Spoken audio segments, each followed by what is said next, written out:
আপনাদেরকে ইতিমধ্যে জানিয়ে দেওয়া হয়েছে মোল্লার কাজ শেষ, এখন সিন্নি শুধু পালা। আর এবার আমরা বলতে চাই, যদি সিন্নি খেতে হয় তাহলে মোল্লাকে চিনি সিন্নি খেতে হবে, মোল্লা বাদ দিয়ে আর কাউকে সিন্নি খেতে দেওয়া হবে না।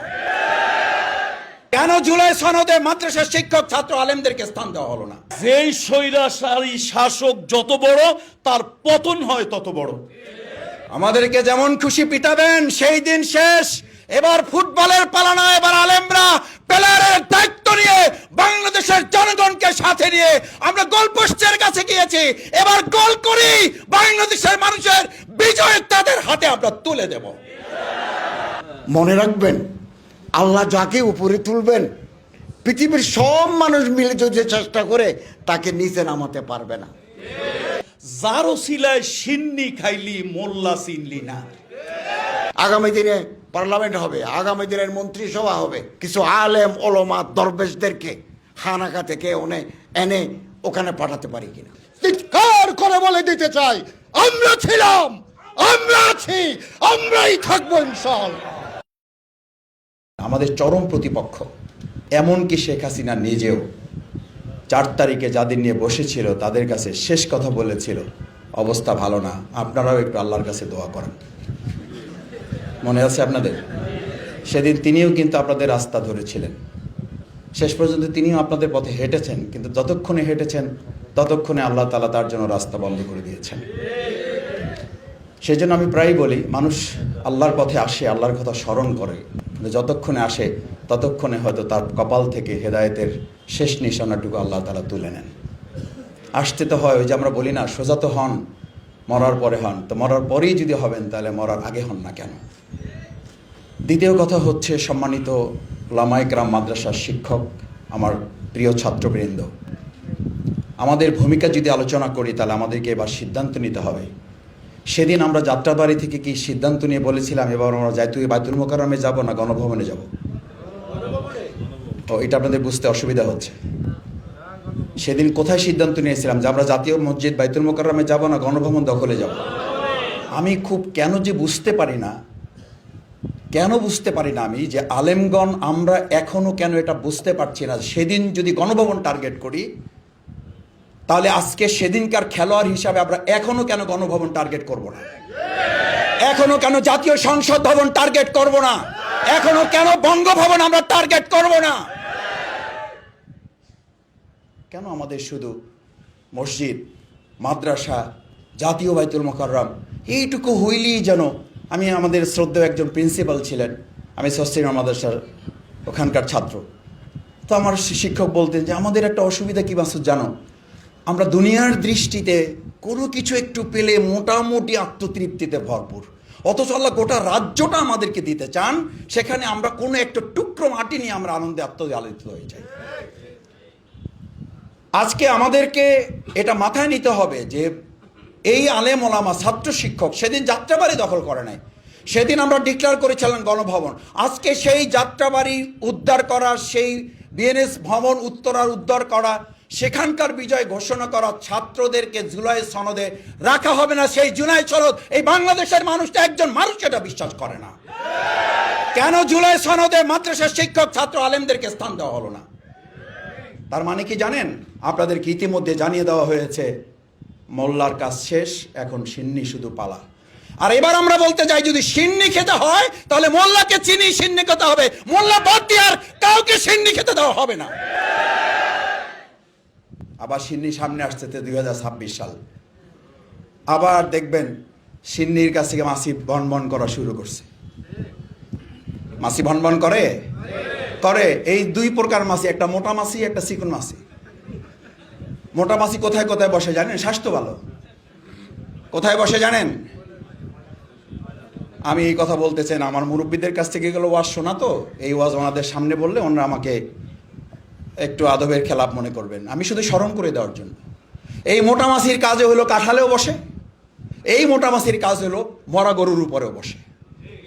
কখন মোটা এই মাছিটা আপনার এই কাঁঠালের উপরে বসে আর কখন মরা গরুর উপরে বসে, মরকুরি পরে বসে, এই বোধ শক্ত জিদেদের আলেমরা আমরা কেউ আবার ভুলে যাই তাহলে শেখ হাসিনার সাথে বাইতুল মোকাররমের ইমাম যেমন পালিয়েছে, ভবিষ্যতেও সেই তথাকথিত আলেমদেরকে আবার রাস্তা খুঁজতে হবে পালাবার। আমি বিশ্বাস করি আজকের সেমিনারের সেই বোধ, শক্তি, উপলব্ধি এখান থেকে আমাদেরকে নিয়ে যেতে হবে। শেষ কথা, সম্মানিত উপস্থিত সুধী মণ্ডলী, আজকে আমরা এখানে যারা আসছি, আমাদেরকে দেখবেন সব প্রোগ্রাম হয়, জাতীয় প্রোগ্রাম, বিভিন্ন গুরুত্বপূর্ণ প্রোগ্রাম, সেখানে আপনাদের উপস্থিতি নাই, মিডিয়াতে আপনাদের উপস্থিতি নাই। মিডিয়া লম্বা লম্বা আলোচনা হয়, যারা এসি রুমে বসে এই ফেসবুকে এবং টিভি দেখে জুলাই আগস্টের ঘটনা বর্ণনা করে তারা ওখানকার গেস্ট, আর যারা রাস্তায় ঘাম ঝরিয়েছে, রক্ত ঝরিয়েছে, চোখের পানি ঝরিয়েছে, দিনের বেলা রোজা রেখেছে, আপনি বিশ্বাস করবেন না, আমরা যখন কলা এবং রুটি বিতরণ করি, এরকম অসংখ্য ভাইকে বলতে শুনেছি, মাসুদ ভাই আমি তো এখন কলা খাবো না, আমি তো রুটি খাবো না, আমাকে দেন, আমি আরেকজনকে দেবো। কেন খাবেন না? বলছে মাসুদ ভাই আমি তো রোজা রেখে এসেছি।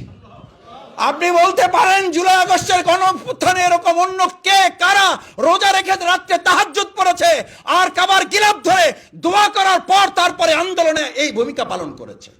কারা তারা? তাদের বাদ দিয়ে আপনি মিডিয়া চালান, তাদের বাদ দিয়ে আজকে আপনাদের অন্তর্বর্তীকালীন সরকার চলতে চান। যদি চলতে চান, জুলাই আগস্টের যে ভুল হয়েছে তার চেয়ে কয়েক গুণ মূল্য দিয়ে আবার আলেম সমাজকে নিয়ে এই বাংলাদেশ পরিচালনার সিদ্ধান্ত নিতে হবে। তার আগেই এই আলেম সমাজ, ছাত্র, মাদ্রাসা সবাইকে সমান মূল্যায়ন, ন্যায্য মূল্যায়ন করতে হবে। এবারের ঘোষণা, আমরা এবার আর ফুটবল না, এবার আমরা প্লেয়ার। আমাদেরকে যেমন খুশি পিটাবেন, সেই দিন শেষ। এবার ফুটবলের পালা না, এবার আলেমরা প্লেয়ারের দায়িত্ব নিয়ে বাংলাদেশের জনগণকে সাথে নিয়ে আমরা গোলপোস্টের কাছে গিয়েছি, এবার গোল করি বাংলাদেশের মানুষের বিজয় তাদের হাতে আমরা তুলে দেব। সেই প্রত্যাশা ব্যক্ত করে সেটার জন্য প্রস্তুতি গ্রহণ করার উদাত্ত আহ্বান জানিয়ে আমরা গোলপোস্টের কাছে গিয়ে যেন আর এটা না বলি আমরা সুন্দর দেখতে ফুটবল ভাই, যা পারেন করেন, মারেন আমাদের দিয়ে গোল দেন। এবার আমাদের দিয়ে গোল দিতে বলবো না, এবার বলবো আমরা গোল দিতে এসেছি, এবার আমরা গোল দেবো ইনশাআল্লাহ। আল্লাহ আমাদের কবুল করুন। আজকে আমি যাদের সামনে কথা বলছি তাদের ব্যাপারে ১,৫০০ বছর আগে আল্লাহ কোরআনুল কারিমে বলে দিয়েছেন, হাল ইয়াস্তাবিল্লাযীনা ইয়ালামুনা ওয়াল্লাযীনা লা ইয়ালামুন। আমরা সেই মন্ত্রে উজ্জীবিত হয়েছি। সূরা তাওবার ১১১ নম্বর আয়াতে যেমন করে আল্লাহ বলেছেন, ইন্নাল্লাহা ইশতারা মিনাল মুমিনিনা আনফুসাহুম ওয়া আমওয়ালাহুম বিআন্না লাহুমুল জান্নাহ। আল্লাহ রসুল ১,৫০০ বছর আগেই বলে গিয়েছেন, খায়রুকুম মান তাআল্লামাল কুরআনা ওয়া আল্লামাহু। আর সেই দৃষ্টিকোণ থেকে এই হলরুমে যারা অবস্থান করছি, কে কি বলল, কে কি জানালো, কে কি শোনালো, সেদিকে আমরা কর্ণপাত না করে আমাদের ওভার কনফিডেন্স, আমাদের আত্মবিশ্বাস, নবীর কথা অনুযায়ী আমরাই সেরা মানুষ। সুতরাং কারো কথায় আমাদের মর্যাদা কমে যাবে এটা কখনোই সম্ভব নয়। শুধু আজকে নয়, শুধু ৩৭ জুলাই নয়, শুধু ২৪-এ নয়, এই পৃথিবীতে অবদান রেখেছে উলামায়ে কেরাম। এই পৃথিবীকে সভ্যতার আসনে আসীন করে দিয়েছে উলামায়ে কেরাম। সেই ১,৫০০ বছর আগে আয়ামে জাহিলিয়াতকে দূর করে দিয়ে হেরার রশ্মি দিয়ে আলোয় উদ্ভাসিত করে দিয়েছিলেন, ওরা পৃথিবীকে রাঙিয়ে দিয়েছিলেন নবী মুহাম্মদুর রাসূলুল্লাহ সাল্লাল্লাহু আলাইহি ওয়াসাল্লাম। তারাই ধারাবাহিকতায় হযরত আবু বকর সিদ্দিক মুরতাদদের বিরুদ্ধে বজ্র কঠিন হয়ে তিনি প্রমাণ করে দিয়েছিলেন দিন ছিল, দিন আছে, দিনই থাকবে। ওমরে ফারুক তিনি প্রমাণ করে দিয়েছিলেন সত্য আর মিথ্যার বাতিলের রেখা টান দিয়ে। তিনি প্রমাণ করেছিলেন আমাদের যিনি পঞ্চম খলিফা হিসেবে যাকে সাব্যস্ত করা হয়, সেই উমর ইবনে আব্দুল আজিজ, তিনি তার সঞ্চিত সম্পদগুলো, তার বিবাহে পাওয়া স্বর্ণগুলো জমা করে দিয়ে বলেছিলেন যে আজকে পূর্ববর্তী বংশধরের রক্তের দায় শোধ করতে আসলাম। আমরা সেই জাতি। সুতরাং বাংলাদেশ আমার প্রিয় মাতৃভূমি, আর এই মাতৃভূমির মাঝে কেউ জগদ্দল পাথরের মতো চেপে বসবে, আর আমরা যারা ৯২% জন লোক মুসলমানের প্রতিনিধিত্ব করি, আমরা চুপ মেরে বসে থাকবো, এটা হবার নয়, হয় না ইনশাআল্লাহ। এবং সামনেও যদি এমন করে কেউ মাথা ছাড়ে দিয়ে উঠতে চায়, তাদের জন্য ২৪-এর এই গণ অভ্যুত্থানই আবার নতুন করে বার্তা দেওয়ার জন্য যথেষ্ট। শুধু আজকে এই ছাত্র জনতাকে ওলামায়ে কেরামকে মনে করিয়ে দিতে চাই, যেমন কবি ফররুখ মনে করিয়ে দিয়েছিলেন, কত যে আধার পর্দা পাড়ায় ভোর হলো জানি না তা, নারঙ্গী বনে কাঁপছে সবুজ পাতা। দুয়ারে তোমার সাত সাগরের জোয়ার এনেছে ফেনা, তবু তুমি জাগলে না, তবু তুমি জাগলে না। সাত সাগরের মাঝি চেয়ে দেখো, দুয়ারে ডাকে জাহাজ, অচল সবিষে তসবির যেন দাঁড়ায় রয়েছে আজ। হালে পানি নাই, পাল তার উড়ে নাকো, হেনাবিক তুমি মিনতি আমার রাখো। আজকের এই হলরুম থেকে জানিয়ে দিতে চাই, অতীতে যেমন ছিলাম আজ যেমন আছি, ভবিষ্যতেও থাকবো অটল পাহাড়ের মতো। চিৎকার করে বলে দিতে চাই, আমরা ছিলাম, আমরা আছি, আমরাই থাকবো ইনশাআল্লাহ।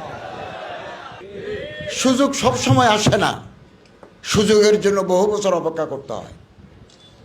আমাদের দেশে স্বাধীনতার পর থেকে আমরা যে কনস্টিটিউশনাল কন্টিনিউটি, সাংবিধানিক ধারাবাহিকতা বারবার ব্যাহত হয়েছে। কোনো দল যদি একবার বসতে পারে, চলে বলে কৌশলে ক্ষমতার আসন ছাড়তে চায় না। ফলে 54 বছরে আমার এই দেশে গুড গভর্নেন্স, সুশাসন, রুল অফ ল, আইনের শাসন, একটা কল্যাণ রাষ্ট্র প্রতিষ্ঠার যা আমাদের লালিত স্বপ্ন, বারে বারে এটা ব্যাহত হয়েছে। এবং এই যে সুযোগ, বহুদিন পরে মানুষ তার পছন্দের প্রার্থীকে ভোট দেওয়ার একটা অবারিত সুযোগ আসছে। এবং আমরা যদি ঐক্যবদ্ধ না থাকি, কাছাকাছি না আসি, তাহলে আগামী দিনে মহাবিপর্যয়ের জন্য আমাদের তৈরি থাকতে হবে। এক হো মুসলিম হারাম কে পাস বানি কে লিয়ে নাইল কি সাহিল সে লেকর তাবখা কে কাশগর। চারিদিকে আমাদের শত্রু। এখন আলেম ওলামা হতে পারে, আমি এক মাদ্রাসার ছাত্র, আপনি আরেক মাদ্রাসার হতে পারে, আপনি এক পীর সাহেবের মুরিদ, আমি আরেক পীর সাহেবের হতে পারে, আপনি একটা পলিটিক্যাল প্ল্যাটফর্মের, আমি আরেকটা পলিটিক্যাল প্ল্যাটফর্মের, কিন্তু আমার এবং আপনার মধ্যে বিরাট মিল আছে, সাদৃশ্য আছে। আমার আল্লাহ আপনার আল্লাহ, আমার নবী আপনার নবী, আমার কিতাব আপনার কিতাব, আমার কেবলা আপনার কেবলা, এক এবং অভিন্ন। মনে রাখবেন, আল্লাহ যাকে উপরে তুলবেন, পৃথিবীর সব মানুষ মিলে যদি চেষ্টা করে তাকে নিচে নামাতে পারবে না। আর আল্লাহ যাকে ফেলে দিবেন, পৃথিবীর সব মানুষ চেষ্টা করেও তাকে উপরে তুলতে পারবে না। লা ইয়ানফাউ ওয়া লা ইয়াদুররু, আল্লাহর ইচ্ছায় সফল হবে। অতএব আমাদের একটা লক্ষ্য আছে। আজকে আমি উপদেষ্টা, 22 জন উপদেষ্টার মধ্যে একজন মাদ্রাসার ছাত্র উপদেষ্টা। আমি আজীবন মাদ্রাসার ছাত্র। এমনকি আমি উপদেষ্টা, আমি একটা মাদ্রাসায় তিরমিজি শরীফ পড়াতাম, ইন্টারন্যাশনাল ইসলামিক ইউনিভার্সিটিতে আমি শিক্ষকতা করতাম। এবং তাকমিলে হাদিস 1975 ইংরেজিতে আমি বুখারী পড়ছি। 83 সনে MA পাস করে 2006 সালে PhD করছি চট্টগ্রাম বিশ্ববিদ্যালয় থেকে। তো এই যে উপদেষ্টা হওয়ার পরে গেছি, আমি আমার মাদ্রাসায় তিরমিজি আউয়ালের দরস দিয়েছি। এবারও কিতাবুল লেবাস ছাত্রদেরকে বলছি যে চলো তোমাদের একটু পড়াই। তো আমরা আজীবন মাদ্রাসার ছাত্র। আমাদেরকে বলে যে হুজুর মাথায় একটা ফু দেন, ফু দিই, ফু নিতে চায়, ভোট দিতে চায় না। 54 বছরের ইতিহাস, ভোটের কত % ভোট ইসলামপন্থীদের বাক্সে পড়েছে একটা তথ্য নেন তো। হতাশাব্যঞ্জক, হতাশাব্যঞ্জক। এগুলো বারবার আমরা নিজেরা একে অপরের বিরুদ্ধে লেগেছি। আমাদের শত্রু যারা, তারা ঐক্যবদ্ধ এবং অভিন্ন। আমরা যারা হামদিল, হামফিকির, হাম্মাশরাফ, হামদেমাক, আমাদের মধ্যে বিভাজন এবং আমাদেরকে আলাদা আলাদা করে ফেলার জন্য, ডিভাইড অ্যান্ড রুল করার জন্য শত্রুরা তৎপর। অতএব জুলাই বিপ্লবে যেভাবে মাদ্রাসার ছাত্র ওলামায়ে কেরামগণ ঐক্যবদ্ধভাবে এগিয়ে এসেছেন, আগামী দিনেও অভ্যুত্থান শেষ নয়, বারে বারে অভ্যুত্থান করতে হবে, শেষ নয়। যতদিন আমাদের অভিষ্ট লক্ষ্যে আমরা পৌঁছতে পারি নাই, ততদিন আসুন না মানুষকে ভালোবাসি, মানুষকে ভালোবাসি। আল্লাহ তাআলা আমাদের সবাইকে আমাদের অন্তর বড় করার বৃহত্তর পরিসরে আমরা যে আদর্শ লালন করি, সে আদর্শের অনুবর্তী হয়ে আমরা একটা কল্যাণ রাষ্ট্র, একটা ওয়েলফেয়ার স্টেট আমরা প্রতিষ্ঠা করতে পারবো। এটা হবে দুর্নীতিমুক্ত, এটা হবে বৈষম্য মুক্ত। আগামী দিনে পার্লামেন্ট হবে, আগামী দিনের মন্ত্রিসভা হবে। কিছু আলেম ওলামা দরবেশদেরকে খানাকা থেকে এনে ওখানে পাঠাতে পারি কিনা, তাহলে নতুন ইতিহাস তৈরি হবে। জাতির বিরাট প্রত্যাশা আলেম এবং মাদ্রাসার ছাত্রদের কাছে। আমি আশা করব আপনারা এই প্রত্যাশা পূরণে এগিয়ে আসবেন। পৃথিবীতে গণ অভ্যুত্থান, গণবিপ্লব অনেক কিছু হয়েছে, কিন্তু হাসিনার মতো তল্পি তল্পা সহকারে মামু বাড়ি, শ্বশুর বাড়ি, নিজের বাড়ি গেছে, এরকম ইতিহাস পৃথিবীতে 1000 বছরের মধ্যে দ্বিতীয় আরেকটা নাই। তাহলে যেই স্বৈরাচারী শাসক যত বড়, তার পতন হয় তত বড়। দুই কথার এক কথা শেষ। আর এক কথা হলো, যার ওসিলায় সিন্নি খাইলি মোল্লা চিনলি না। এখন নতুন নতুন বিপ্লবীদেরকে দেখা যায় কই মাছের মতো উজাইতেছে। এদেশের সকল বিপ্লবে এদেশের আলেম ওলামা, এদেশের মাদ্রাসার ছাত্ররা বুকের তপ্ত তাজা রক্ত ঢেলে দিয়ে আন্দোলন করেছে। যাদের জন্য ক্ষমতা পেয়েছো, যাদের জন্য পার্সেন্টেজ পাচ্ছ, যাদের জন্য এমপি, যাদের জন্য উপদেষ্টা হয়েছো, যাদের জন্য তোমরা নেতা হয়েছো, আজকে তাদেরকে তোমরা চিনো না, কাঠের চশমা পরেছো। তোমাদেরকে চুরি পরে এদেশ থেকে মামু বাড়ি, দিল্লি অথবা পিন্ডি চলে যাওয়া উচিত। এদেশের প্রত্যেকটা আন্দোলনে আলেমদের ভূমিকা ছিল, মাদ্রাসার ছাত্রদের ভূমিকা ছিল। আমরা তাদের মধ্যে কোনো বিভাজন সৃষ্টি করতে চাই না। আলেমরা ছিল, আলেমরা আছে, আলেমরা থাকবে। তাদের অবদানকে কেউ অস্বীকার করতে পারবে না।